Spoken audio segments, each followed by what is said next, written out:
Senhor presidente, senhoras senadoras, senhores senadores, paira no ar um temor em relação à postura do próximo governo em relação à economia, em relação ao respeito aos direitos humanos, em relação ao respeito ao meio ambiente. Mas, para mim, senhor presidente, mais preocupante que isso, para mim paira no ar um temor em relação à política externa do próximo governo. Até porque, o que se refere à política interna, se comete um erro, dá para corrigir sem muita dificuldade.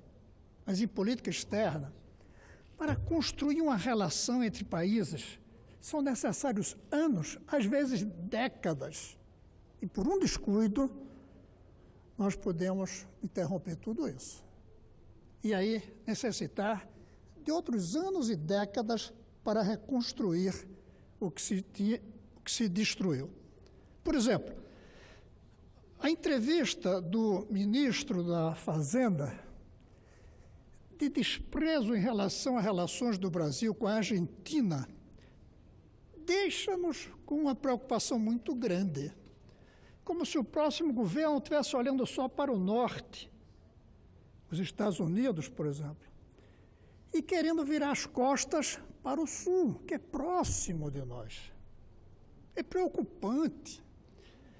Quem tem um pouco mais de tempo, de vida, e que estuda história se lembra como as relações entre o Brasil e a Argentina eram tensas, e não só em dias de jogo de futebol. Havia um antagonismo Brasil-Argentina.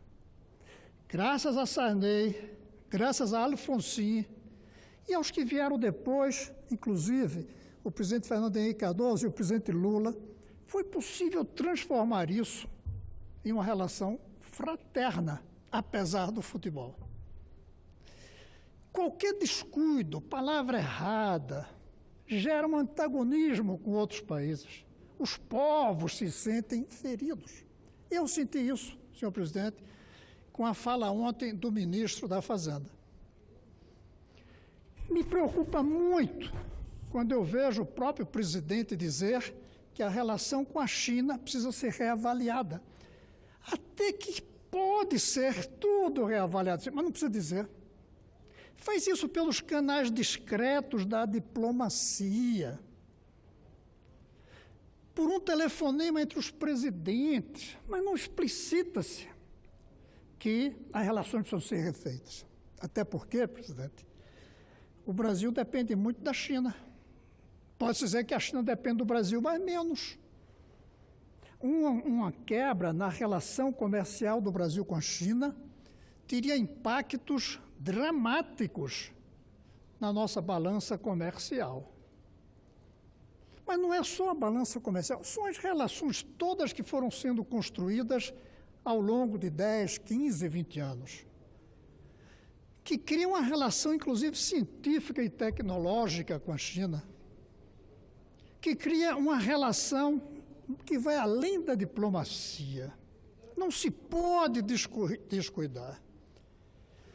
Da mesma maneira, nossa relação com os países árabes. Isso foi um processo de anos e anos e anos de diversos presidentes, governos, diplomatas, ministros, até que o Brasil se encontrasse como um país que é visto no mundo árabe com respeito, com carinho. O Brasil tem um compromisso imenso com Israel. Foi na presidência de um brasileiro nas Nações Unidas que a Assembleia Geral votou a criação do Estado de Israel. Além disso, temos uma população sólida de judeus, sejam judeus que praticam a religião, sejam judeus seculares, mas que são judeus. Essa relação com Israel tem que ser mantida, solidificada, mas não ameaçando as relações com os países árabes. E quando o presidente levanta a hipótese de mudar a capital do Brasil, de Tel Aviv para Jerusalém, cria uma animosidade imediata com todos os países árabes do mundo. e não só os da região, ali perto. O presidente Trump tem força suficiente, como potência internacional que é, para fazer um gesto desse. Mesmo assim, trouxe consequências negativas para os Estados Unidos. O Brasil não pode correr o risco de levantar essa hipótese, até porque vai parecer que é uma submissão direta a uma determinação do Departamento de Estado para que o Brasil faça. Eu fico preocupado também quando eu vejo tensão crescente com a Venezuela. Hoje, creio que é quase uma unanimidade. Raríssimos brasileiros hoje simpatizam com o governo que tem a Venezuela. Raríssimos. Basta ver quantos senadores chegam aqui para elogiar a Venezuela. Mas isso não justifica que a nação brasileira crie uma tensão, inclusive na fronteira com a Venezuela. Eu temo profundamente que qualquer descuido possa levar a mais do que discussões, possa levar a conflitos.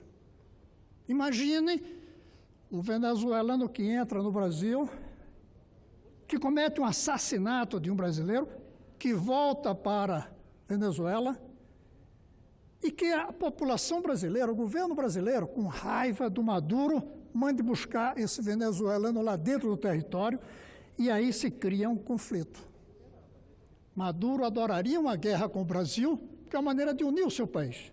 E eu temo que o Brasil, alguns maquiavélicos estúpidos, queiram fazer o mesmo, unir o Brasil em função de um conflito com um país estrangeiro, no caso a Venezuela.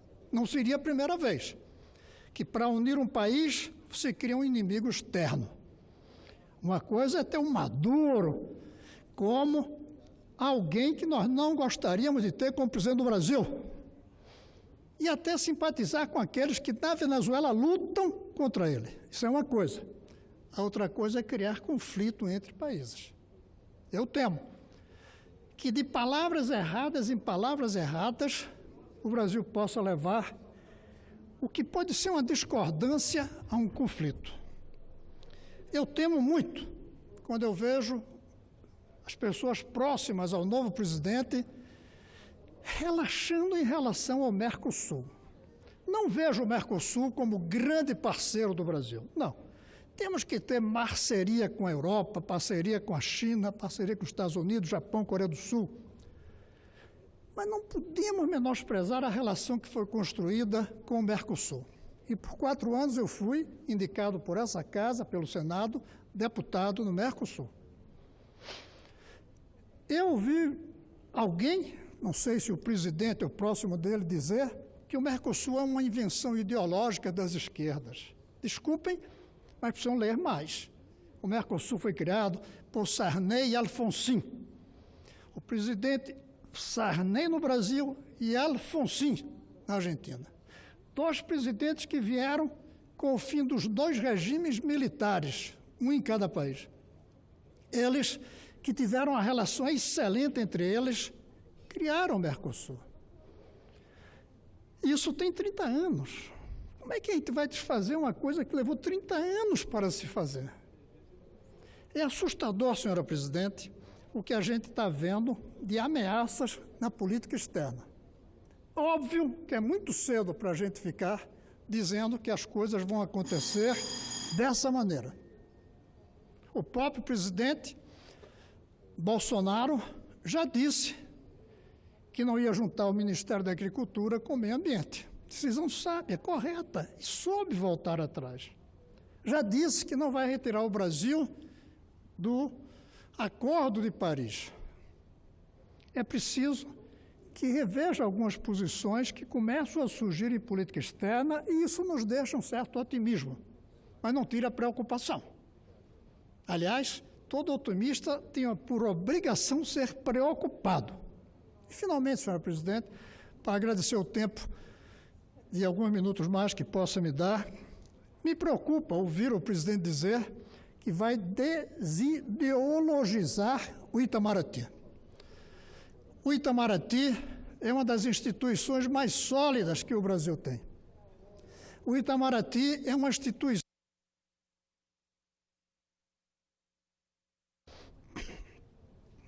O Itamaraty, de nossas instituições, como as Forças Armadas também, eu digo, é uma das instituições que merece mais respeitabilidade.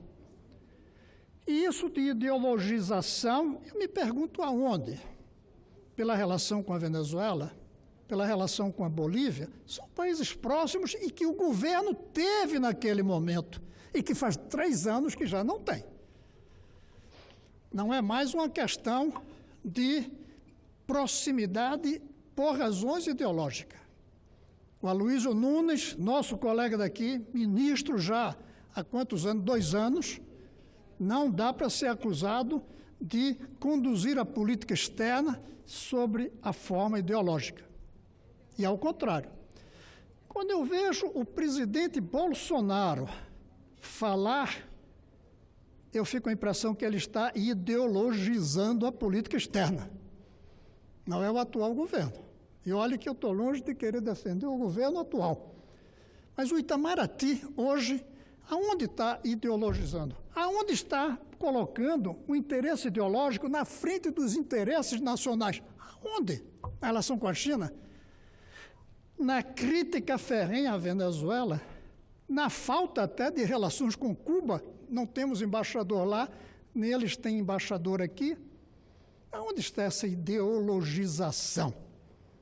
Eu creio que Bolsonaro, sim, está começando a demonstrar que quer ideologizar a política externa.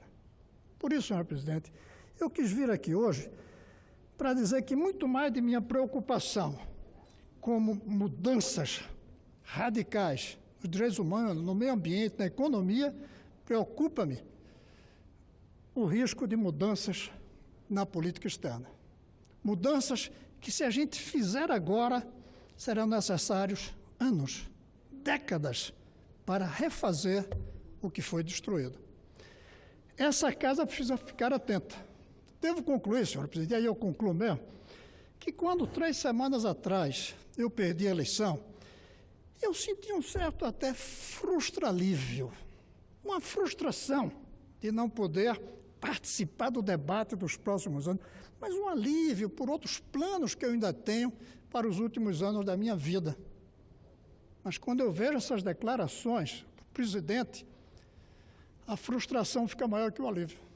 Me dá até uma sensação de desconforto por estar fora no próximo ano dos debates que vão ocorrer aqui. Porque se eles não ocorrerem, o Brasil pode ser levado para caminhos que, quando desperte, já será muito tarde. Eu vim tentar fazer aqui uma espécie de alerta das preocupações que eu tenho. Ainda é cedo para dizer que o caminho vai ser esse negativo, até porque nenhum presidente consegue mudar as coisas conforme a sua ideologia. Tudo passa pela máquina do governo, tudo passa pela instituição do Itamaraty, tudo passa pelo Congresso, pela Comissão de Relações Exteriores do Senado, onde hoje discutimos um pouco esse assunto. Então não dá para ter um pessimismo, mas dá sim para ter uma preocupação. Dá para ser responsável, e ser responsável hoje é preocupar-se, mesmo sem pessimismo, mas sem tranquilidade. Não é tempo de tranquilidade. E eu quis vir manifestar isso aqui, senhora presidente, e agradeço o tempo extra que me concedeu. Era isso, senhora presidente.